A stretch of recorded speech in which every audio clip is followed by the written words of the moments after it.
back, relax, and maybe get yourself a snack. Me and you gonna have a little chat about books.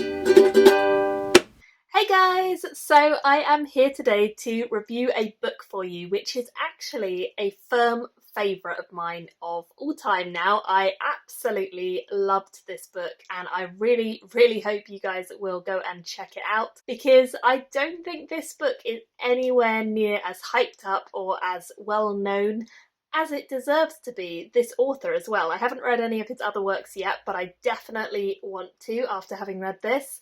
And the reason I read this book is because this is one of the SPFBO finalists for 2020. If you haven't seen the list of finalists for this year, I will link it down below. It is on Mark Lawrence's blog. I'll also link another blog which lists not only the finalists but also the semi-finalists. So if you guys are interested in checking out any of the books that were semi-finalists or finalists, you can check them out down there. I obviously have to read the finalists, being one of the judges, but I am so glad that every year when I do SPFBO as a judge, I find something that I'd never heard of or just didn't know about in any form, or an author I'd never heard of. And I love it. And this has happened every single year of SPFBO. It may not always have been my particular batch that I've loved the most, but there has always been a book that I have completely fallen in love with. And this year, this is definitely that. This is the only one of the other finalists I've read so far. So if they're all this good, then it's going to be a tough year to be a judge. But my goodness, this book was stellar. So The Lost War is a book that I felt was very easy to get into right from the beginning. It is one of those books that has a slower beginning and builds up gradually, kind of introducing you to different characters, different parts of the world, that sort of thing. And this for me works really well. It's exactly the kind of fantasy book I was in the mood for at this time of the year, where it's kind of really nice to snuggle up and get cozy and just read about far off adventures and magic and mayhem. I particularly love doing that at this time of year where it's autumn, it's winter, everything just, it's better when it's cozy time. So this was the perfect time of year to read this book, and I just completely got hooked straight away. Even though it starts slower, it really builds, and you don't even notice how into it you're getting until you realise how much of the book you've read in one sitting, or at least that's how it was for me. I just devoured this. And actually, this book does remind me of some other books that I really enjoyed in some ways. The world itself definitely had elements that reminded me of Peter V. Brett's Demon Cycle world, with the demons and the magic that's in that world. And then I also think I could liken bits of this to The Broken Stone Chronicles, which is by Damien Black. And actually, that's another book I discovered from SPFBO. So I definitely think the religious elements and the monk elements are kind of harkening back to something like that style. So if you've read either of those series on my recommendation previously and enjoyed either one, then I think there's going to be something in this series that you're also going to really enjoy. Or if you haven't read either of them, just know that they're some of my favourite books, and this is obviously doing things that I really like as well. This story focuses on the world of Aydin. I hope I'm saying that right. And it's a world where there are all sorts of different kinds of magic. We have people who are blackened. They're kind of almost zombie-like in a way. Think Walking Dead, that kind of thing. But they can infect people if they touch them. So you never want to be touched by someone who is blackened, otherwise you will also be blackened, and it's not good.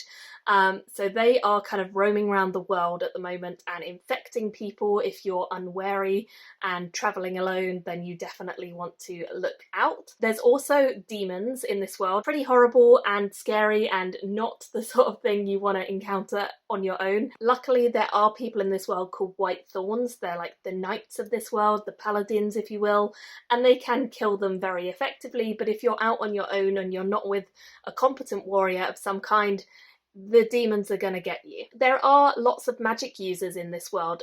They are called Drydo or something like that. I can't quite know how you pronounce it, but it's a magical term.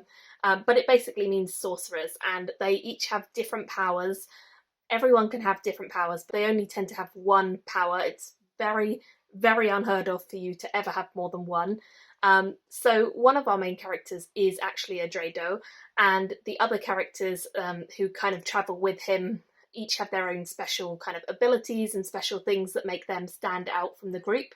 So I love that about this book. But I love the amount of magic that we see in this world. It is definitely high fantasy. There is a lot of magic to sink your teeth into, to learn about, to uncover. And I particularly love books that have an awful lot of magic because, I mean, why read fantasy if it's got no magic? I love magic. So we pick up the story just after there has been a crazy war that has kind of engulfed most of the people in this world, and we pick it up just after they have managed to capture and imprison the evil guy who has been basically spreading the black end around and creating demons and raising dead necromantic deeds, all that kind of thing. He is the only person ever who is a sorcerer, but also has apparently 2 powers that he can call upon, hence why he was a nightmare to imprison, and has left the world in a kind of state of ruin, where a lot of the villages are suffering, a lot of the people are suffering, and it's kind of a chaotic world to be thrown into.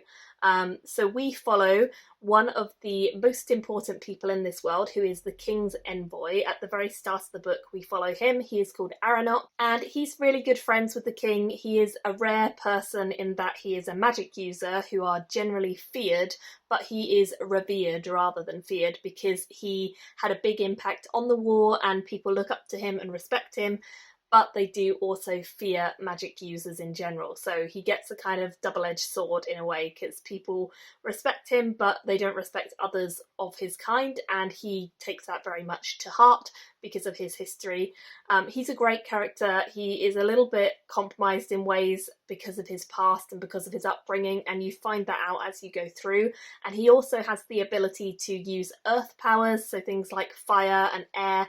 He can call on them and he can manipulate those to fight battles, that sort of thing. Some of the other characters I'm going to run through that we encounter, and I will say before I run through them all that I think every character in this is really, really well developed. They all felt very individual to me. They all felt like they had their own personality and their own morals and their own values, and they felt realistic. It's quite a long read, but it didn't feel that way, and I think that's the beauty of a well-written character and a well-written story, is that you can have a lot of detail thrown in, but if it doesn't feel like a lot of detail, then they've done a really great job of explaining that character to you, and I feel like that is what this author does.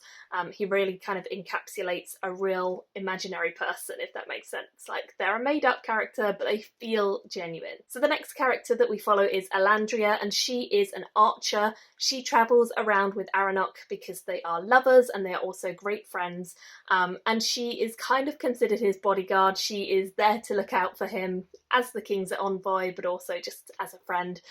They have a great relationship, and she is very deadly on her own with her archery skills, but also a great kind of grounding presence for Aranok when they're travelling. She really helps him to think through some of his more rash ideas. So I love their relationship and their banter, and just the way they dealt with each other was great. The next character that we follow is Samali, and Samali is a Whitethorn, so she is one of the paladins slash knights that is kind of in this realm. She is very much revered. Everyone in this world looks up to Whitethorns. They do an incredible job going around and saving people from demons, and so they're very much revered. They're also closely associated with the church in this world, so people really respect them. And Samali herself is a great character. Not only is she incredibly fearsome, but she is also a very genuine and very caring character who, because she believes so much in presence of God and in doing what is right, she is very genuine and just easy to like. Meriston is the monk who raised Samali. We don't get told too many details about their relationship when she was younger, but we do see their relationship now, and Meriston is a very kind-hearted monk who raised Samali but also helped to train her to be a thorn.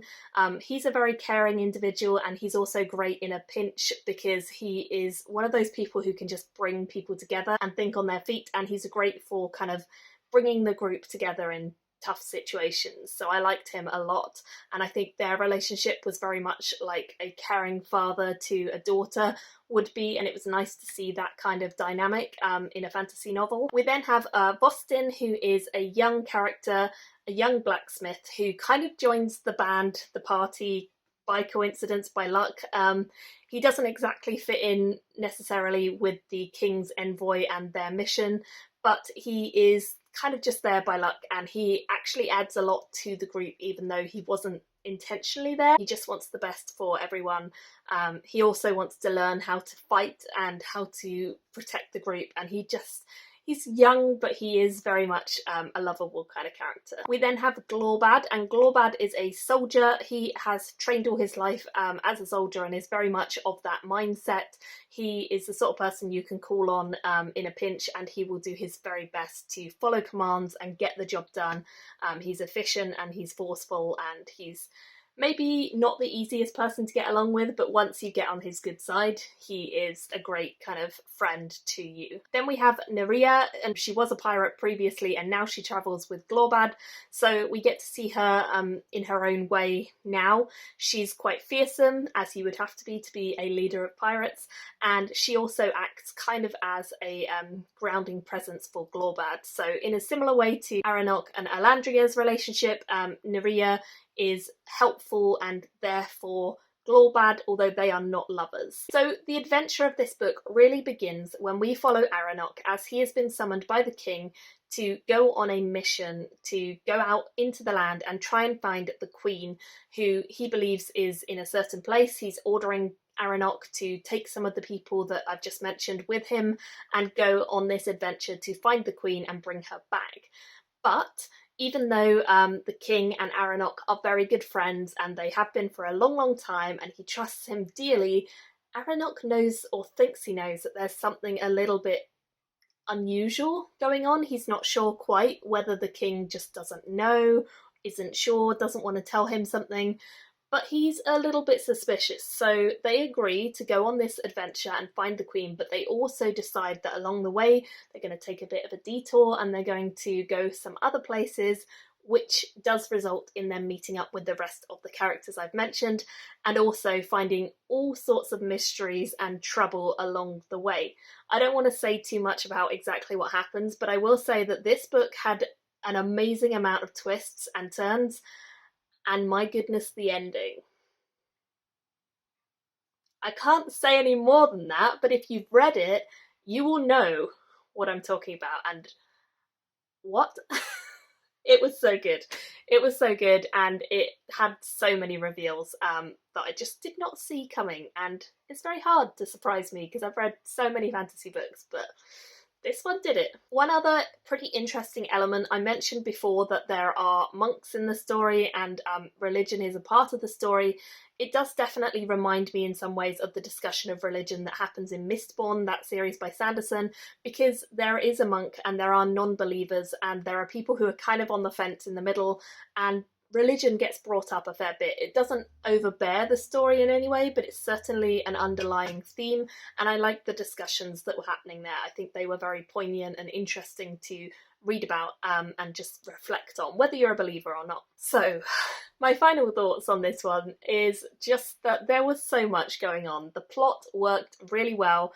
As I say, it's a gradual build, but it works so well to get you more and more invested in the characters. The characters are fantastic. They really feel like they are original and fleshed out and genuine, which I love, and I just feel like the pacing got better and better as it went.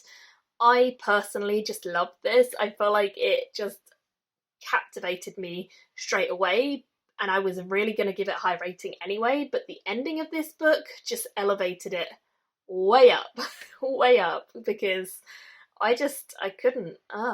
It was so good. And I stayed up till like 1 a.m. in the morning reading this book because I was getting close to the end and I was like, I should go to bed. But it was just getting so good and so many things were starting to come together. There's a lot of mystery in this that you don't quite understand the origins of things. You don't quite understand the past of some of the people that gradually is being uncovered until you get the final reveals about things, and then it all makes sense and you're like, whoa, mind blown. So I loved that, and I just think it was excellent. I was gutted when I found out that the second book is not out yet. I will be buying it as soon as it comes out because it was just so good. And actually this book I already owned before SPFBO because I bought it because Petrik is one of the people that I follow, a blogger. I'll put a link to his review down below of this book, but he convinced me to buy it on his Goodreads review, and I'm so glad I did. And then when it made it to a finalist, I was really pleased because it was already a little bit on my radar, but only a little bit. And now it's firmly on my favourite shelf. So I highly recommend this. So I'm going to go ahead and say that I am giving this book a 4.75 out of 5, and that is 9.5 out of 10 for SPFBO, which is one of the highest ratings I think I've given. I'm not sure if I gave Söderkajen a 9.5 or a 10, but it was definitely up there. I loved this. It was so good, and I highly recommend that you guys check it out. I cannot recommend it more highly, to be honest. I just loved it. I'm so excited to read some of this author's other work. I believe he's got some other books out, so I need to read them, and I hope you guys will pick this one up, pick up all his other stuff and support this author. It's always great when we find an author who is lesser known and definitely deserves more hype, so please go and support this author, and please let me know if you've read this book or any of his other books, what you think and where I should go next. If you've read any of his other works, what should I read next? Yeah, I loved this. I loved this. I hope you guys will love it as well. Please let me know if you do. Thank you all so much for watching. I'll be back soon with some more reviews. I've been on a bit of a reading spree recently, so that's good. And I will chat to you all then. Bye guys! Thank you for watching my video today. Go pick up a book, then come back and chat with me again.